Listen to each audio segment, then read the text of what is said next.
Hello, hello. This is a special super late night edition of Sundry Sports for Tuesday, August 3rd.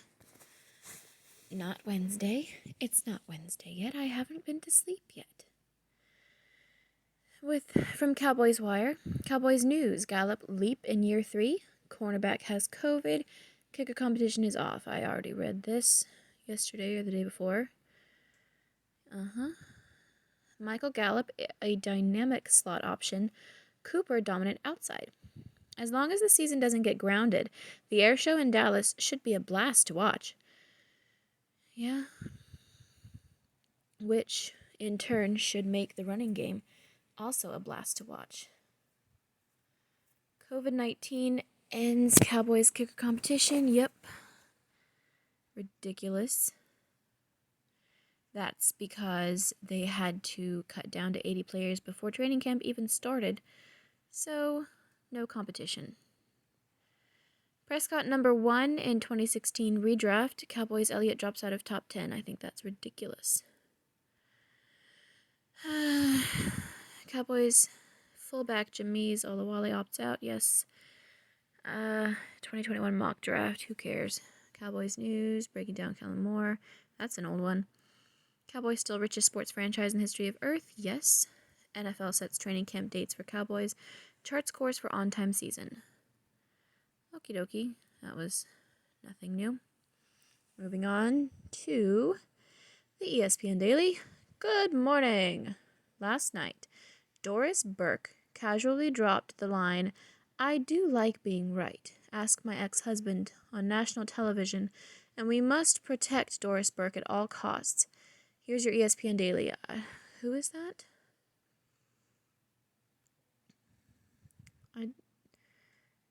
That doesn't seem... Okay, whatever. League options amid the panic. As live sports resume, pro athletes are grappling with the threat of coronavirus to their own health, their families, and their careers. MLB has suspended multiple games due to COVID-19 outbreaks, and the NFL has seen several players opt out of training camp and the 2020 season. While frequent testing and other protocols have been enacted across pro leagues, there is still a lot that's unknown about the physical impact of the virus. How about you take a look at Jimmy Johnson? He had it. He did his whole quarantine thing, and now he's racing again. Does he seem to be especially physically impacted? And he's one of the older drivers. I don't think these young athletes need to be so worried.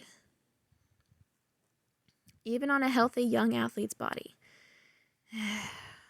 ESPN injury analyst Stefania Bell has been paging through medical studies and the league's protocol documents. On today's episode of the ESPN Daily Podcast, Stefania provides an insider's take on how teams and players are making decisions in the face of the panic. Things to care about. Not as early as you think, MLB hot takes. You might think that a week or so into the baseball season is a bit early to draw any conclusions about what we've seen, and typically I'd agree with you. But in case you forgot, this is 2020 and typical is a thing of the past. Yeah, this is 2020. We have to speculate on everything just to have something to write about. In 2020, 10 games represents 1/6 of the season, which would put us into May on a normal MLB calendar, aka prime hot take territory. Thus, our esteemed group of baseball experts gave us their spiciest takes and boldest predictions. Some of them really rolled the dice of life, while others reached for the mild sauce. We ranked them accordingly, from why Shane Bieber will be the one player who breaks a real record this year, to how a full-season cellar dweller will make the playoffs. Here's what they had to say about the shortened season. Fulham or Brentford to Premier League? Fulham versus Brentford. There's far more than just local bragging rights on the line when the fierce rivals meet at Wembley today, 2:45 p.m. Eastern, whatever, that doesn't matter. It already happened. The heated London rivalry gleans added meaning as the clubs compete to win the richest game in football. The game is considered the most lucrative in soccer, worth around $220 million. That's 170 million pounds. Not to mention, there's a spot in the Premier League on the line. The winner will become the third and final team to earn promotion to the Premier League for the 2020-21 season, which starts on September 12th, tentatively. Need to get up to speed and perhaps develop some rooting interest before the winner-take-all match?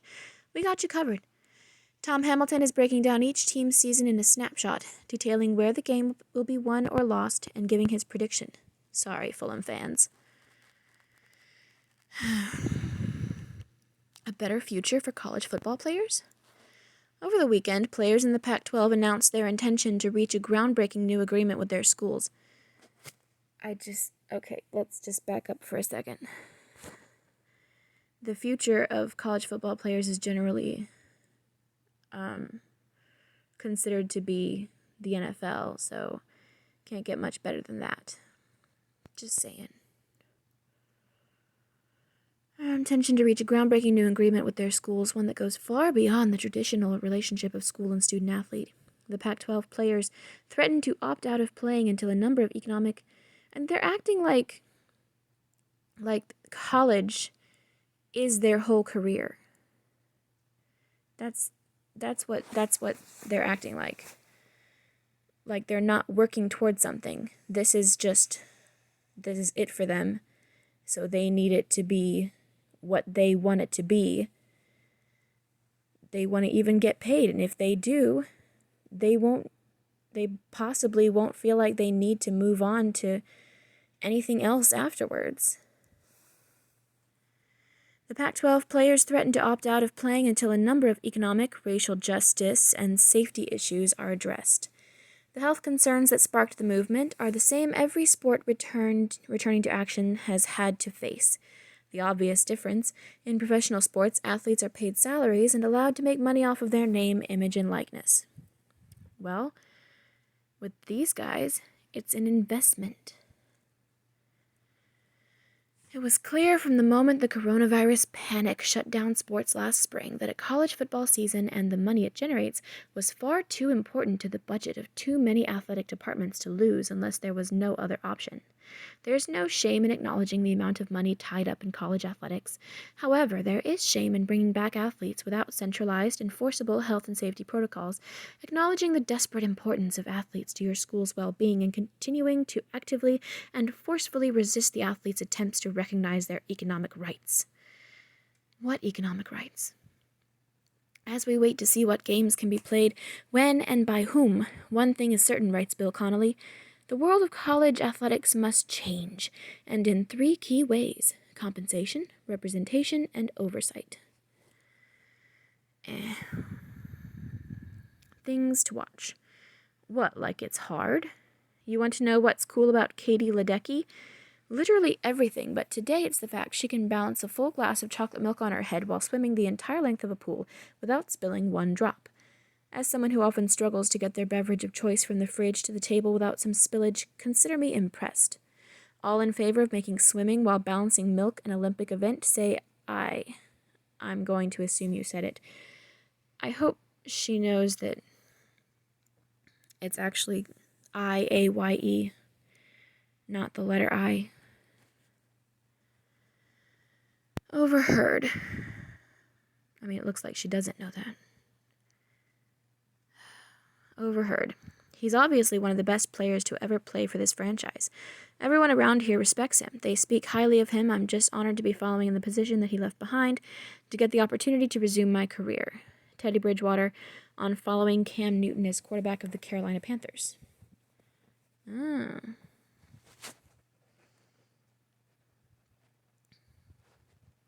Technically, he hasn't played for the franchise just yet, but whatever.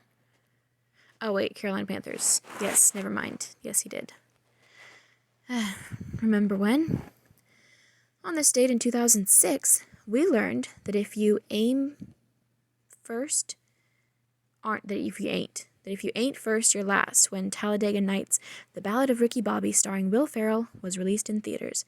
Shake and, I cannot stress this enough, bake. Okay.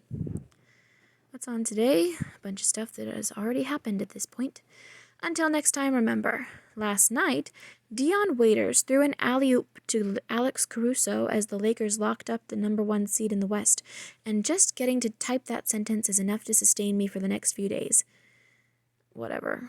This has been your ESPN Daily for Tuesday, August 4th, 2020. Last of all, Yahoo Sports, Read and React. More positive tests for Cardinals, but MLB pushes on. Good for them. Saints creating mini bubble for training camp. If you build it, they can't come. MLB cancels Field of Dreams game. I thought they were pushing on. Raiders will have 0 fans in brand new stadium this season. So sad. Tom Brady gets roasted for still using iPhone 6. We should start roasting people for using iPhones at all. Just saying. Greed or Necessity by Jay Hart. Morning. Let's start with a quote from Odell Beckham Jr. It's obviously for their money, which is also your money, dumbass.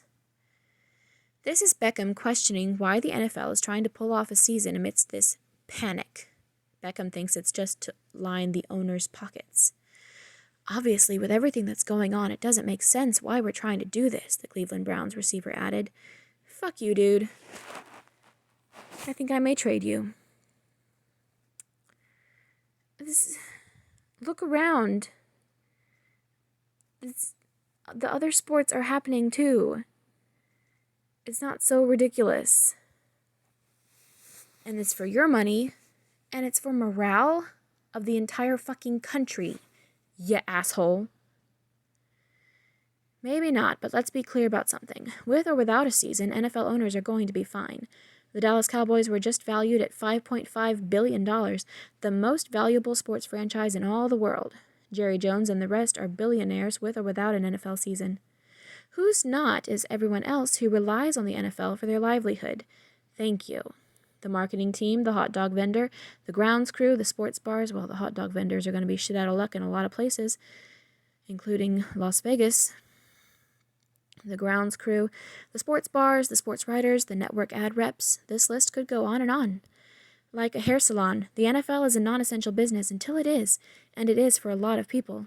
Maybe it isn't for Odell Beckham Jr., who has every right to question the safety, and necessity of going forward with this season. Well, you know what? He can fucking opt out if he wants to. There's risk involved in this, no doubt, and certainly players are at the forefront of that risk, but let's not pretend this is all about greedy owners trying to get theirs. It's way more than that. It's the reality most Americans are facing right now, that if their business isn't allowed to do business, if their job is deemed non-essential, they can't afford to pay their bills. Billionaires are an easy target, but a canceled NFL season would claim a lot of collateral damage, none of which would include a single NFL owner. Robinson. Take a verbal walkthrough of the NFL as it tackles COVID. Thamel. Pac-12 player movement could lead to seismic change. Yeah, for one thing, you'd have a lot less student athletes willing to move on to bigger and better things. Schwab. Saints primed for a run, but it all hinges on Drew Brees. Cheers. Just Katie Ledecky swimming the length of a pool with a glass of chocolate milk on her head. Cool.